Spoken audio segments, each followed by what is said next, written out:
The best siomai na natikman ko. Hi mga kabeshiwak ko magaganda na katulad ko, char! Samahan niyo ako mga kabeshiwak, gawa tayo ng siomai. Super easy lang ito pero sobrang sarap. Na-crave lang talaga ako kaya naisipan kong gawin ito at sinong mag-aakala na ganito pala kadali. At hindi mo kailangan maging expert dito. Kaya kung nakikrave ka din mga kabeshiwak, this is your sign to try making your own at home. So what are you waiting for? Welcome sa Lasang Lot-Lot! Charot! So, dito sa ating bowl mga kabeshiwak, pinaghalo-halo ko lang yung lahat ng mga ingredients natin dyan. So, ang ginamit ko pala dyan na wrapper mga kabeshiwak is yung wonton wrapper. So, una, naglagay lang ako ng wrapper dito sa ating kamay. Tapos, nag-scoop lang ako ng mga at least isang kutsarang filling.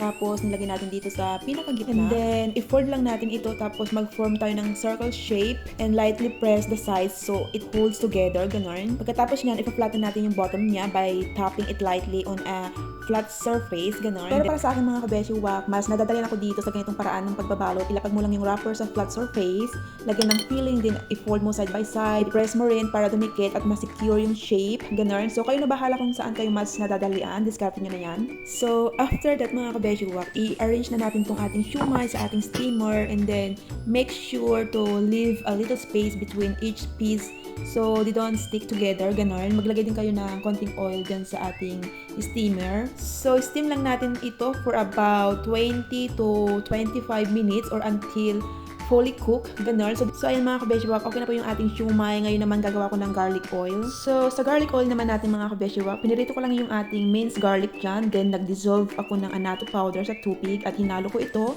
Naglagay din ako ng konting ground pepper dyan. Tapos, make sure na mahina lang yung apoy para hindi masunog yung ating bawang.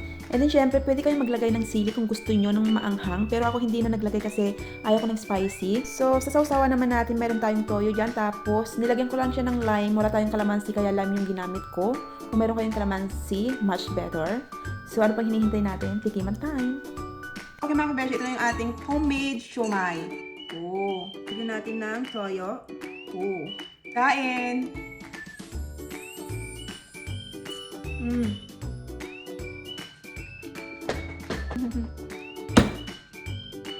Ang sarap! In fairness, super yummy. Lagyan natin ng ng garlic dun sa ibabaw.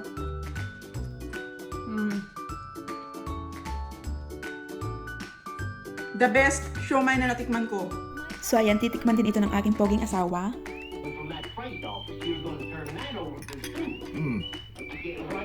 perfect. Rate 1 to 10.